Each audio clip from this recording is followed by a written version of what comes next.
Le Grand Matin Sud Radio, 7h-10h, Philippe David, Cécile de Ménibus. Il est 9h17, merci d'être avec nous. Si vous aimez l'histoire, la diplomatie, le football, ce livre est fait pour vous. Il s'appelle Football Club Géopolitique, 22 histoires pour comprendre le monde aux éditions Max Milo. Et son auteur ce matin est avec nous, Kevin Vessière. Bienvenue. Merci, bonjour. Merci, vous êtes journaliste, fondateur du site Football Club Géopolitique et auteur forcément de ce livre qui porte ce même nom. Est-ce que pour vous, on va commencer dans l'actu chaude par rapport à votre livre, le pénalty pour l'Angleterre en prolongation hier soir est une décision politique? C'est un peu tôt pour le dire. Après, ce qui est sûr, c'est que pour cet Euro-là, l'Angleterre a joué beaucoup de matchs à domicile avec à Wembley, et puis ce sera aussi le cas en finale. Donc c'est vrai que ça peut jouer après pour un match, mais pour le penalty, ça c'est un peu tôt pour le dire, malheureusement. Alors justement, vous êtes passionné de football. Vous avez lancé le bloc FC Geopolitics. Pour Marx, tout est politique, même le football est politique. Ah oui, le football est politique.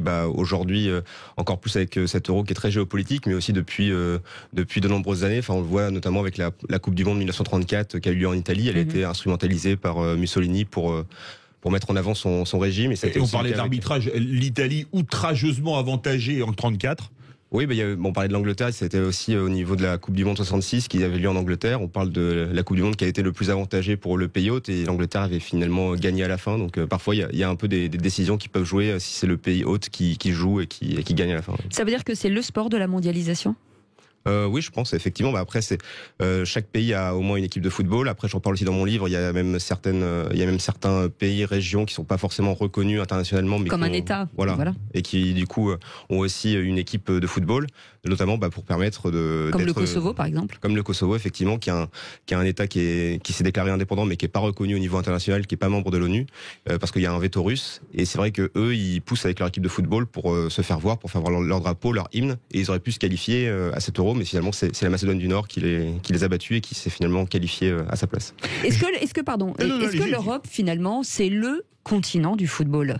Parce qu'on a l'impression que toutes les forces et toute la puissance du football est chez nous. Oui, ça peut l'être, effectivement. Après, ce qui est aussi intéressant à noter, c'est que l'Europe du football aujourd'hui, c'est l'UEFA, et l'UEFA, c'est 55 fédérations membres, et ça va du Kazakhstan, l'Azerbaïdjan. Il y a eu des matchs notamment durant cet Euro-là, et puis ça va même jusqu'à Israël. Donc on voit que l'Europe du football est bien plus importante bien plus importante que l'Europe continent en elle-même. Et c'est vrai que du fait qu'il y ait 24 équipes à cet Euro-là, ça génère ça peut générer des tensions qui étaient déjà palpables entre les pays. On pense notamment au cas entre l'Ukraine et la Russie qu'il y a eu juste avant l'Euro autour du maillot. Donc c'est vrai que toutes ces questions peuvent se poser dans ce genre de compétition. Justement, on est en plein Euro de football, et vous rappelez que l'Euro de football et les Coupes d'Europe de football sont nées concomitamment à la création de la communauté économique européenne. Ça s'appelait comme ça à l'époque. Oui, c'est-à-dire qu'à la fin de la Seconde Guerre mondiale, il y a beaucoup d'initiatives qui sont mises en place par les nations européennes pour apaiser les relations, pour pas recommettre les mêmes erreurs que par le passé. Et donc du coup, il va y avoir des initiatives diplomatiques, économiques, notamment avec les traités de Rome, et aussi au niveau football, avec la création de l'UEFA en 1954, donc qui est la fédération européenne des fédérations sportives nationales de l'Europe. Et là, c'est vrai que déjà il y a beaucoup de pays membres qui sont présents, notamment à la fois de l'Europe de l'Ouest et l'Europe de l'Est, alors que l'Europe est divisée par le rideau de fer. Et donc après, il va y avoir tellement une passion autour de de l'ancêtre de la Ligue des Champions, que ça va donner l'idée de créer cet Euro de football qui va avoir lieu en 1960. Et qu'est-ce qui fait que ça a fonctionné finalement? Parce que le football, c'est universel. C'est universel. Après, je pense aussi que parfois ça peut remplacer certains conflits qu'il y a pu y avoir par le passé, parce que l'aspect du stade s'y prête bien. C'est une bataille sportive entre les deux équipes. Après, il y a aussi tout le côté de montrer le nationalisme du pays à travers le drapeau, les hymnes. Donc c'est vrai que ça peut permettre à des pays de se mettre en avant C'est marketing, c'est ça? Ça peut être marketing, mais c'est aussi, je pense, il y a un côté patriotique derrière aussi, derrière ces compétitions, et derrière d'avoir une importance par rapport aux équipes nationales. Non, mais je le disais tout à l'heure, beaucoup de gens ne savaient pas que la Macédoine du Nord existait. Donc quand je dis que c'est marketing, ça permet aussi de montrer au monde que certains pays peuvent émerger aussi. Oui, c'est ça. Notamment la Macédoine du Nord, c'est vrai qu'on connaissait pas forcément ce pays avant l'Euro, et là on le connaît depuis peu avec cet Euro-là, avec Goran Pandev qui a porté cette équipe avec son drapeau, avec cette équipe qui n'était pas forcément connue, qui était dans la région des Balkans. Et c'est vrai qu'on peut associer ces pays-là souvent à la guerre. Et là, pour le coup, eux, ce qu'ils voulaient, c'était montrer que c'était pas forcément que cela. Et donc, ils ont plutôt réussi avec cet euro. L'euro naît en 60 et en 64, il y a une première crise politique lorsque l'Espagne Franco refuse de jouer contre l'URSS. Oui, alors c'est en 1960. 60, pardon. Et c'est, oui. 64, l'Espagne Mais gagne. c'est sur les cendres de 1939. Oui, après, oui, effectivement, j'en parle aussi dans le livre. Hein, c'est notamment après, en 64, l'Espagne va gagner. Mais en 60, c'est vrai qu'il y a le premier choc de cet euro. Donc l'UEFA avait à cœur de faire de cet euro une compétition sportive. Mais là, il va y avoir une compétition politique, puisqu'il va y avoir un Espagne-URSS. C'est les deux favoris. Mais l'Espagne est dirigée par Franco. Et Franco, lui, ne veut pas jouer contre l'URSS. Il veut pas jouer contre les soviétiques parce que ce sont des opposants politiques pour lui. Et donc, du coup, il va dire à l'équipe nationale qu'ils vont pas les jouer à Moscou. Et donc, il y a même le joueur de l'époque, Di Stefano, le grand joueur de l'époque, qui va l'apprendre quasiment avant de décoller. Et il va demander pourquoi. Et on lui dit, décision de Franco, donc tu ne pars pas. Et donc, le match n'aura pas lieu. Et du coup, il gagnera jamais rien, finalement. Avec l'Espagne, il gagnera jamais rien. Avec le Real Madrid, ce sera mieux. Ouais. Il aura rempli le trophée, la salle des trophées, là, oui. Et pour le coup, après, l'UEFA est très embêtée. Elle propose même de jouer sur terrain neutre. Et finalement, va être obligée d'exclure l'Espagne. Et c'est l'URSS qui va se qualifier et qui va remporter la compétition derrière. Et l'Espagne battra l'URSS en finale 4 ans plus tard à Santiago Bernabéu. Oui, c'est ça. Et le fait que ce soit organisé en Espagne, c'est aussi une décision de l'UEFA pour pas qu'il y ait ce même dilemme qui se reproduise. Et comme ça permettait à l'Espagne de pouvoir organiser la compétition à la maison, sachant qu'il joue contre l'URSS en finale. Et donc après, il gagne avec effectivement le fait de jouer en Espagne derrière un public à Santiago Bernabéu, à Madrid. Ça a beaucoup joué dans la victoire finale. Est-ce qu'il y a des exemples de joueurs qui se sont désolidarisés justement de décisions politiques dans le monde depuis que le sport existe ? Oui, il y a certains joueurs qui ont pu prendre des décisions pour ne pas jouer pour la sélection nationale, parce que pour eux, ça représentait pas forcément leur valeur. Après, là, j'ai pas d'exemple précis en tête pour l'instant, mais oui, ça existe effectivement. Justement, il y a un autre tour de la politique presque 30 ans plus tard, 92. Le Danemark, qui n'est pas qualifié, gagne l'euro à cause de l'exclusion de la Yougoslavie. Oui, c'est ça, oui. C'est Euro 92, donc c'est l'Euro juste après la chute du mur de Berlin et la fin de l'URSS. Et donc là, la Yougoslavie, c'est vrai que elle a été exclue de la compétition parce que c'était les guerres de Yougoslavie. Il y a eu un bombardement de la Yougoslavie à Sarajevo. Et donc du coup, l'ONU va prendre une décision. Ça va être d'exclure toutes les fédérations sportives ou équipes nationales qui représentent la Yougoslavie de toutes les compétitions. Et donc l'UEFA va prendre cette décision d'exclure la Yougoslavie de l'Euro. Et donc ensuite, ça va être le remplaçant qui va arriver. C'est le Danemark qui était second du groupe de la Yougoslavie et qui va pouvoir se qualifier du coup et sortir de sa période de vacances pour pouvoir jouer cette compétition. Les joueurs sont rentrés de vacances avec leurs femmes et leurs enfants. Oui, c'est un peu selon la légende parce qu'effectivement ils étaient en vacances. Il y a le sélectionneur qui est en train de refaire sa cuisine quand il a appris la nouvelle. Mais ouais, ils avaient un peu cette image de touristes danois qui débarquaient à l'Euro parce que ils l'ont appris 10 jours avant. Et puis finalement après ils vont avoir du mal à se lancer, mais ça va être une victoire contre la France qui va les lancer, une victoire 2-1. Oui. Et après ils vont gagner les Pays-Bas et la grande équipe d'Allemagne réunifiée en finale. Et donc ça va être la surprise. Déjà que c'était une surprise de les voir, en plus ils vont gagner derrière. Donc les Pays-Bas qui étaient tenants du titre de champion d'Europe, qui avaient gagné 4 ans plus tôt contre l'URSS. Oui, tout à fait, c'est ça. Et on continue d'en parler dans un instant avec Kevin Vessière, un football club géopolitique. Vous avez des questions, vous avez des anecdotes, peut-être que vous voulez aussi rebondir, peut-être que vous avez vécu des choses aussi que vous voulez échanger avec nous. 22 histoires insolites pour comprendre le monde chez Max Milo. Il est 9h25, on revient dans un instant. Nous sommes ensemble jusqu'à 10h. À tout de suite. Grand Matin Sud Radio, 7h-10h, Philippe David, Cécile de Ménibus. Il est 9h29 avec nous, Kevin Vessière, qui a écrit ce livre formidable, Football Club Géopolitique, 22 histoires insolites pour comprendre le monde. Vos appels 0826 300 300. Et juste avant, Kevin, est-ce que finalement la diplomatie avec le football a ses limites? Là, c'est la Coupe du Monde 2022 au Qatar. Beaucoup de problèmes aujourd'hui, de choses qui ressortent. Est-ce que là, la diplomatie joue un jeu important? Je pense que la diplomatie par le sport, ça peut montrer des pays, ou ça peut mettre en avant des pays comme le Qatar ou la Macédoine du Nord. Mais après, le sport ne peut pas tout régler. Et puis, pas tout effacer. Et pas tout effacer. Et donc, ça peut être un peu le revers de la médaille, c'est avoir à vouloir trop d'exposition mondiale par le sport et notamment par une Coupe du Monde, ça peut montrer peut-être les travers du pays qui sont après présents. Et donc ça peut engendrer pas mal de réactions de la part de la communauté internationale. Et c'est vrai que le Qatar, il y aura beaucoup de questions sur comment va se dérouler la compétition, sur les conditions. Il y a eu l'enquête du Guardian en février sur les conditions de travail des ouvriers pour les stades. Avec 6500 morts. Voilà, c'est ça. Donc c'est vrai que tout de suite, il va y avoir beaucoup de critiques. Et donc, est-ce que le Qatar va finalement pas perdre un petit peu en image et en crédit avec cette Coupe du Monde? Ça, on le verra très vite dans un an. Est-ce que il faut faire comme certains, c'est-à-dire désolidariser forcément le pays du sport, de la compétition, ou effectivement faire un lot global en disant, voilà, il y a un problème d'éthique aussi?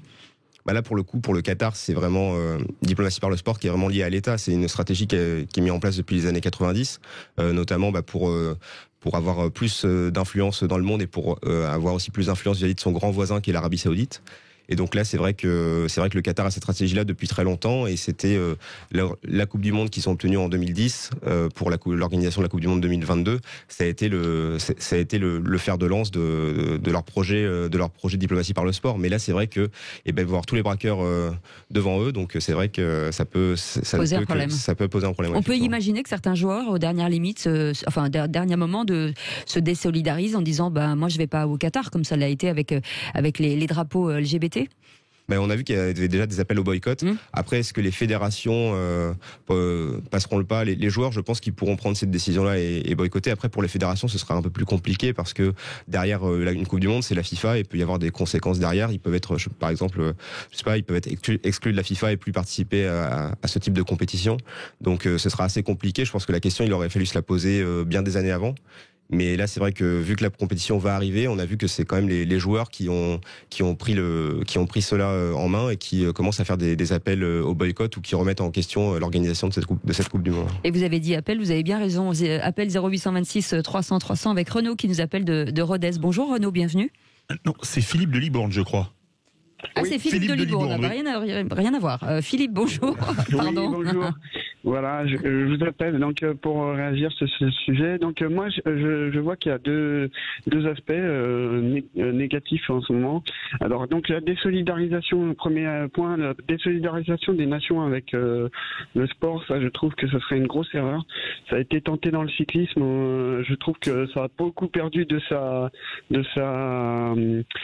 son aura un peu. Alors je vous redonne la parole, Philippe, parce qu'à l'époque, il y a 50 ans, un peu plus de 50 ans, dans le Tour de France, c'était des équipes nationales, la France, la Belgique, les Pays-Bas. Voilà. Maintenant, c'est l'équipe Quick Step, l'équipe...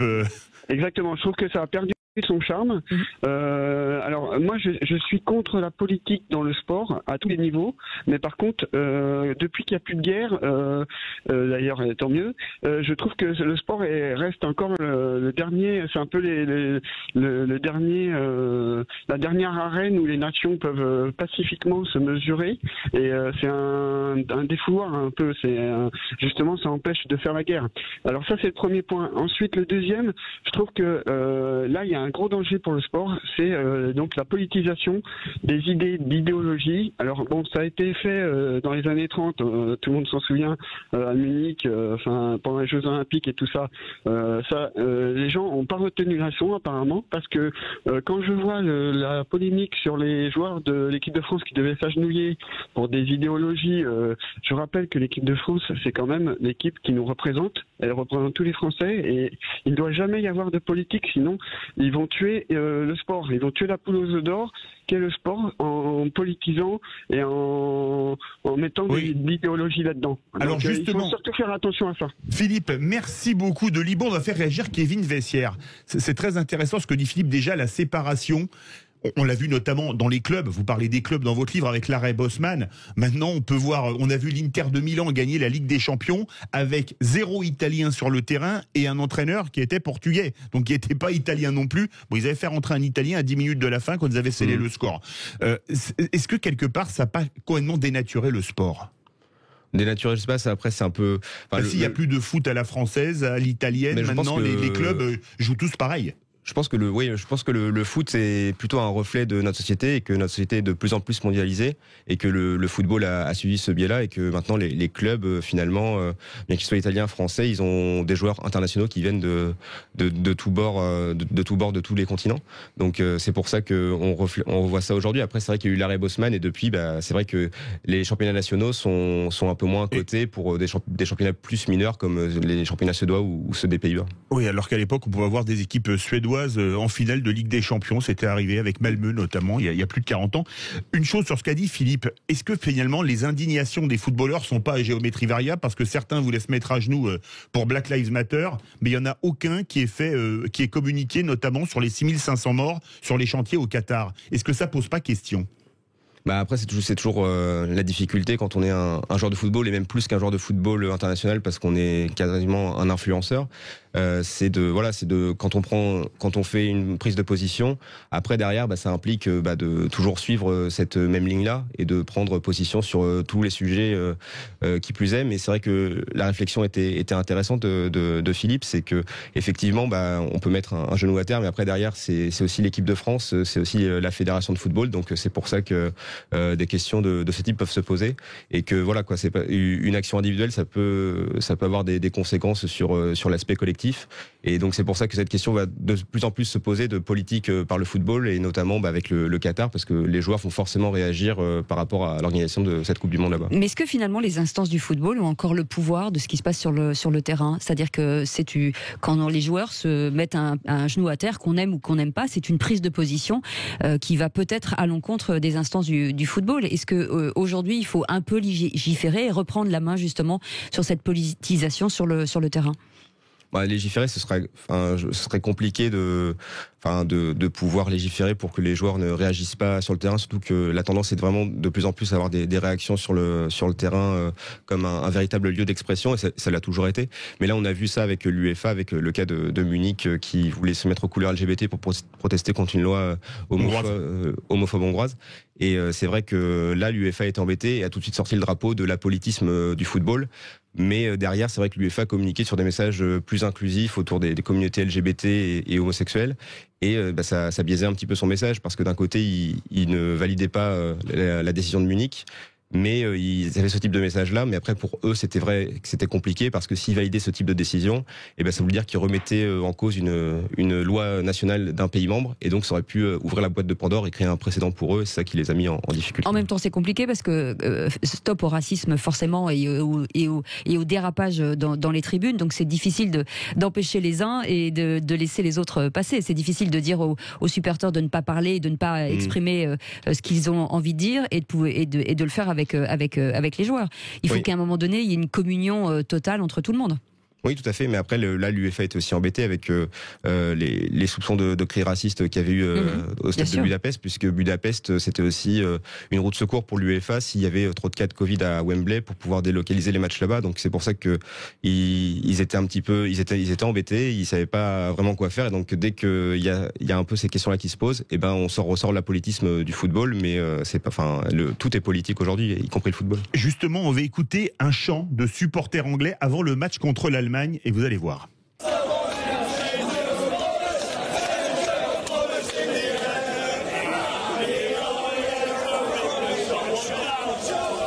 Alors je vous le traduis, c'est un chant des supporters anglais avant de jouer l'Allemagne. C'était un chant qu'on apprenait aux enfants à l'école pendant le Blitz. Il y a 10 bombardiers allemands dans le ciel et la RAF d'Angleterre, la Royal Air Force, les a abattus. C'était un chant. Alors on a demandé, les joueurs anglais ont même demandé à leurs supporters de ne pas chanter ça, alors que on sait que les stades anglais, les supporters anglais sont quand même très chauds. Un stade anglais qui chante, quand Enfield Road chante You'll Never Walk Alone, c'est beau à pleurer. Est-ce que quelque part, le football n'est pas devenu de plus en plus aseptisé pour demander à des supporters de ne pas chanter, que les joueurs en parlent et qu'on menace d'interdire de stade ceux qui chanteraient ce chant? Là, ils chantaient dans la rue. Après, pour cette question-là, c'est vrai que on en parlait tout à l'heure, c'est que les matchs entre les équipes nationales, ça peut être le reflet des tensions qu'il y a pu avoir entre les pays, et puis ça peut être la revanche d'une bataille passée ou d'un conflit passé. Ça peut être le cas là pour le match, pour le cas de l'Angleterre et de l'Allemagne, mais on pense aussi en 1982 au match de Séville entre la France et l'Allemagne. C'est l'anniversaire aujourd'hui, ça fait 39 ans. Voilà, justement. Et c'était un jeudi en plus. Effectivement. Et pour le coup, là, c'est vrai que la presse de l'époque, même sur le terrain, on voyait que c'était un petit peu un remake. On voulait refaire le match de la Seconde Guerre mondiale. Et après, ça a été même le cas avec une demi-finale de l'Euro 88 entre les Pays-Bas et l'Allemagne.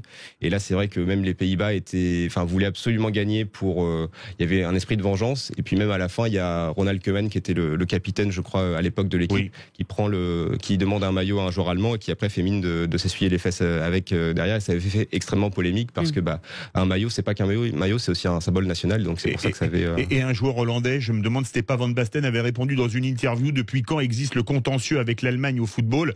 On pensait qu'il allait répondre 74 et la défaite de l'équipe de Cruyff face à celle de Beckenbauer. Il avait répondu depuis la Seconde Guerre mondiale. Donc vous voyez que parfois ça va très loin. Et on ne peut pas s'empêcher bien sûr de parler de Diego Maradona et des Malouines, puisque finalement il y a une espèce de vengeance qui arrive des années après et qui permet à Diego, enfin en tout cas au pays, de retrouver une certaine splendeur. Oui, c'est ça, j'en parle aussi dans mon livre. C'est le fameux match Argentine-Angleterre de la Coupe du Monde 1986. Donc, ce qu'il faut savoir, c'est qu'avant, il y avait une guerre des Malouines entre l'Angleterre et l'Argentine. Donc, c'est un petit territoire qui était au large des côtes de l'Argentine, et l'Argentine voulait absolument le récupérer au Royaume-Uni. Et donc, il y a eu une guerre là-bas et le Royaume-Uni a gagné. Et donc, ce match, c'était un peu le remake de cette guerre-là. Et donc, les joueurs avaient à cœur de gagner ce match-là contre l'Angleterre pour pouvoir venger, entre guillemets, les soldats argentins qui avaient péri au combat. Et Maradona va le faire d'une main de maître puisqu'il va inscrire 2 buts, un avec la main de Dieu, et puis l'autre par contre sans conteste un but exceptionnel puisqu'il va dribbler tous les joueurs anglais. Et après, il y aura beaucoup de déclarations des joueurs qui vont dire que voilà, c'était pour venger les soldats argentins morts au combat lors de la guerre des Malouines. Qu'est-ce qui fait que finalement un joueur de foot devient un demi-dieu ? C'est-à-dire que comment parfois un dieu tout court. Oui, mais qu'est-ce qui fait que tout à coup, ça explose ? Alors, c'est bien sûr, il y a une grande partie de talent, mais c'est quoi ? C'est l'image, c'est l'entourage, c'est quoi ? Je pense que déjà c'est le fait que le football génère beaucoup de passion et qu'ensuite les joueurs de football maintenant c'est carrément des ambassadeurs du pays. Là pour le coup de Maradona c'était ça, c'était le premier soldat de l'Argentine sur le terrain, et du coup quand c'est par le sport, ça c'est que des valeurs positives, donc du coup c'est pour ça qu'on les idolâtre très vite, surtout avec le maillot national et tous les symboles qu'il y a autour. Donc oui, il y a vraiment un rôle d'ambassadeur de ces joueurs de football là. On a l'impression qu'il y a une chose qui a changé en lisant votre livre, c'est qu'à l'époque la guerre elle pouvait être politique. Aujourd'hui, elle est financière, notamment entre le PSG et Manchester City, par exemple, Qatar contre Émirats Arabes Unis, ou pour les équipes nationales, Qatar contre Arabie Saoudite. Oui, c'est vrai. Maintenant, c'est pétrole contre gaz, quoi. C'est ça. Non, mais c'est vrai que de plus en plus, il y a des grands acteurs qui prennent en main les équipes de football et qui font mettre en place des empires. Donc, pour le cas de Manchester City, c'est le City Football Group avec Abu Dhabi qui est effectivement derrière, même si c'est moins lié à l'État comme ça peut l'être avec le Qatar, qui lui a une véritable stratégie de diplomatie par le sport, et donc les fers de lance c'est la Coupe du Monde et c'est le Paris Saint-Germain. Mais en tout cas, il y a de plus en plus d'acteurs de ce type qui viennent dans le football, notamment on pense aussi à l'Arabie Saoudite qui a essayé de racheter un club en première ligue, que ce soit Manchester United ou Newcastle, et là durant ces derniers mois, il y a eu pas mal de suspicions autour du cas de l'OM. Mais c'est vrai que vu que on sait que c'est cet État-là qui a des moyens derrière, qui veut investir dans le football, et chaque club où il y a un soupçon de vente derrière, on pense tout de suite à l'Arabie Saoudite comme prochain acteur qui va vraiment investir dans le football. Et il y a des pays qui sont irréconciliables. On l'a vu récemment dans l'actualité, par exemple l'Arménie et l'Azerbaïdjan. Ça veut dire que jamais on ne pourra voir 2 équipes, en tout cas ces équipes, s'affronter sur un stade. Elles ont essayé, ces 2 équipes, en 2008, de jouer face à face, mais il y a eu tellement de tensions autour de ces 2 pays-là, parce qu'il y a un conflit latent autour de la région du Haut-Karabakh, et qui continue, et vu qu'il y a eu une guerre il y a quelques mois là-bas. Et là, c'est vrai que l'UEFA a mis en place des matchs qui ne pouvaient pas avoir lieu, parce que le fait qu'il y ait des conflits entre les 2 pays, ça ne permettait pas à ces pays-là de pouvoir se rencontrer. Donc c'est le cas pour l'Arménie et l'Azerbaïdjan, c'est le cas aussi pour Gibraltar-Espagne, c'est le cas du Kosovo, et on l'a vu avec le cas Ukraine-Russie. Il y aurait pu avoir un match en quart de finale. Bon, finalement, il n'a pas eu lieu, mais il y a quand même eu une polémique entre ces deux pays-là, puisqu'il y avait un maillot ukrainien qui reprenait le territoire ukrainien avec la Crimée qui a voté son rattachement à la Russie en 2014. Et donc l'Ukraine ne reconnaissait pas ça, et donc elle a utilisé le maillot comme un moyen politique pour réaffirmer le sentiment national ukrainien. Ouais. Justement, on a même modifié le tirage à tel point que les Belges savaient qu'ils auraient le Danemark et la Russie dans leur poule. Oui, c'est ça. C'est Voilà. bien quand vous connaissez 2 de vos adversaires sur 3, ça aide quand même à préparer les matchs, non? Ouais. Oui, ça peut aider. Non, mais c'est vrai que oui, effectivement, avec ces problèmes géopolitiques là, ça peut influencer sur le tirage au sort ensuite. Ouais. Mais parfois, il peut y avoir des rapprochements. Rappelez-vous la Coupe du Monde 98, plus de relations diplomatiques entre les USA et l'Iran depuis pratiquement 20 ans, et la prise d'otage de l'ambassadeur et des diplomates de l'ambassade américaine à Téhéran. Et le match se joue au stade Gerland à Lyon, et les 2 équipes font la photo mélangée. Oui, ça, j'en ai pas parlé dans le livre, mais j'en parlerai, je pense, dans un tome 2, parce que c'était plus axé Coupe du Monde. Mais oui, effectivement, Iran-États-Unis, c'était le match symbole de la reprise des négociations diplomatiques. Mais par contre, c'est vrai que souvent, on peut dire que les matchs, ça peut être le coup d'envoi de conflits, ou ça peut être des instruments de paix.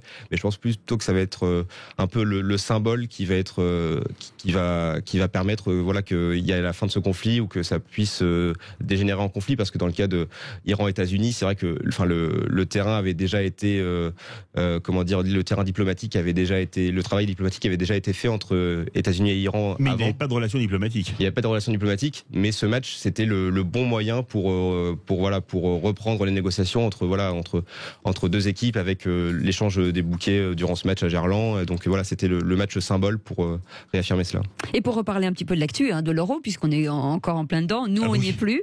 Est-ce que finalement le fait qu'on n'y soit plus, c'est mérité? Ah ça, bonne question. Les Suisses répondront oui. Ouais.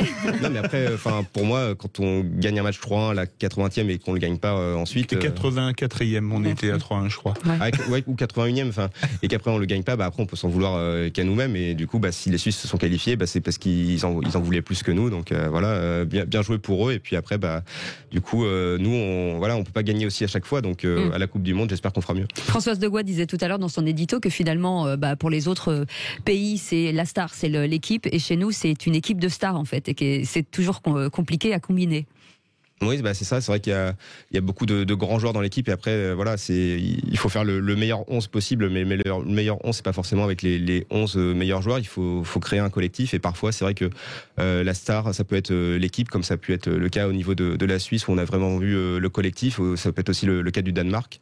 Mais effectivement, c'est pas facile quand on a autant de joueurs internationaux, autant d'égos, de grand calibre. Ça, après, je peux pas vraiment juger, mais quand on a autant de joueurs internationaux de grand calibre, c'est compliqué de pouvoir créer un collectif. Mais c'est pas ce qui crée l'engouement pour le foot. Cécile parlait de la Macédoine du Nord, un petit pays que personne connaît, qui est quand même allé battre l'Allemagne chez elle il y a quelques mois. Oui, c'est ça.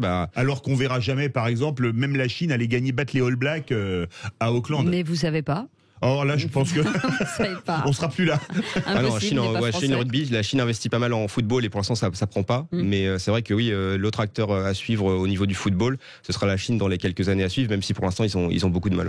Ouais. Mais justement, une Coupe du Monde en Chine ou en Inde, c'est inéluctable vu le poids démographique de ces pays pour développer le football. Oui, il y a le poids démographique. Après, je pense que la FIFA a aussi une idée. C'est comme pour le Qatar, ils avaient envie d'organiser une compétition dans un pays arabe, comme ça a pu être le cas par le passé aussi, de l'organiser en Afrique du Sud pour le continent africain.